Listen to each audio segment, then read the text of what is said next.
Hi everyone. Today I have another of my dad's stories from back in the Great Depression when he was growing up.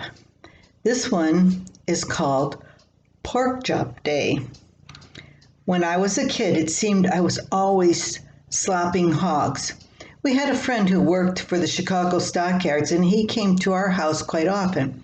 He used to bring these tiny little orphan piglets. The big pigs became mothers and then they became pork chops. The tiny orphans we got had to be bottle fed.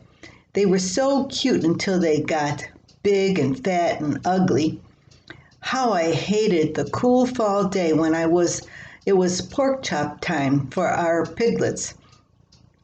On that morning, I tried to be as far away from home as I could. Still, I could hear the pigs screaming.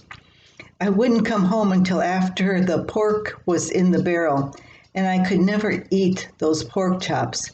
Mom would put the meat in her purse and go to the store. She'd come home with them wrapped in butcher paper. But I knew and I wouldn't eat a bite. It was just as bad with rabbits. I raised our own rabbits, and Mom would cook up a batch of rabbits and chickens. Funny, eating chicken never bothered me. Mom would pull out a rabbit drumstick and hand it to me. Mom, I'm not stupid, I said. I know the difference from rabbit and chicken.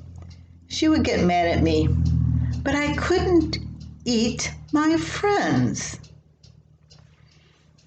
So that's what my dad talked about. This was in Calumet Park. This is a city back in the 30s, right next to Chicago. So a lot of people had pigs and chickens and rabbits in their backyards, even in the city. And they raised them for food and as cheaply as possible. And they had their gardens and they did their canning and all that. But yes, Tad would never eat any of his friends because he was the one who was bottle feeding those pigs from little tiny things. Well, there you have Dad's story today. And of course, when he told it, there was a lot more expression and he would add a lot. But I'm glad he wrote these down so I can still have them and save them with you today. Have a great day. And don't eat any of your friends.